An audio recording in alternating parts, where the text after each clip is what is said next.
Okay, guys, so here we go. Today we're going to answer the question I am sure has kept you guys up at night. The spotlight question.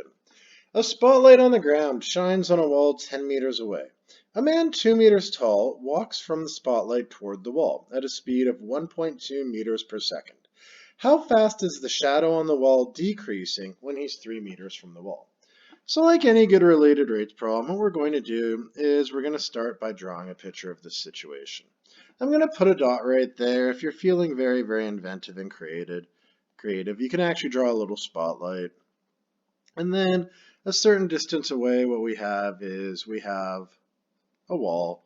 And then between the spotlight and the wall, we have a man.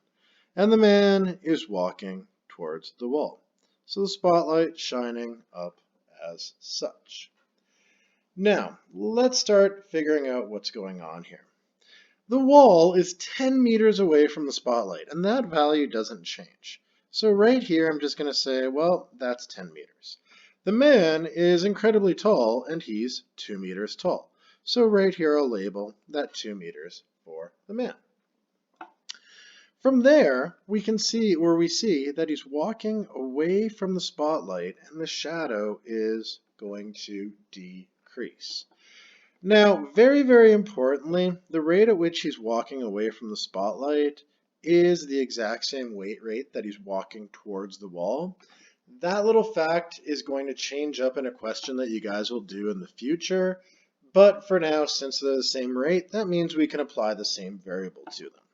As the question is stated, he's walking away from the spotlight, so that also means that my dx over dt is going to be a positive value because we're looking at it in terms of him walking away from the spotlight, not towards the wall. I'll label this distance right here as being x, and I'll label that distance right there as being y. So x is the distance between the man and the spotlight. That means the distance between the man and the wall is just going to be given as 10 minus x. So now we have to try to figure out the relationship. And to kind of spoil the fun, the relationship is going to be the similar triangle relationship that we talked about previously. So I look at my similar triangles, and using my similar triangles, what I'm going to end up getting is I'm going to get y over 10 equals 2 over x. Now, to get through a couple of questions, could I have labeled this as 10 minus x and that as x? Absolutely. That doesn't matter, but it's going to save us a bit of work in the long run, so that's why I made the labeling the way that I did. The next question is, looking at this right here, could I have also said 10 over y equals x over 2? And the answer to that as well is yes, you could have. This is just the way that I chose to do the question. So now that I have my relationship, what I'm going to do is I'm going to do a quick little manipulation step. And I'm going to multiply both sides by that 10. It just makes my derivative a little bit easier, and it's going to save me a step in the future. In fact, when we're doing related rates, it's not uncommon to rearrange the formula or the equation ever so slightly, just to give yourself a slightly easier derivative. Now we take the derivative as it relates to time. So I take the d over dt of this, which will give me dy over dt equals negative 20 all over x squared dx over dt.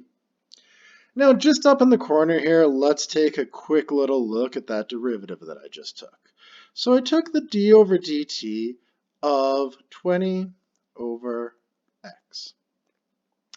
Well, another way of looking at this would be taking the derivative of 20x to the negative 1. The negative 1 comes down, which gives me the negative 20. I minus 1 from the power, which gives me negative 2.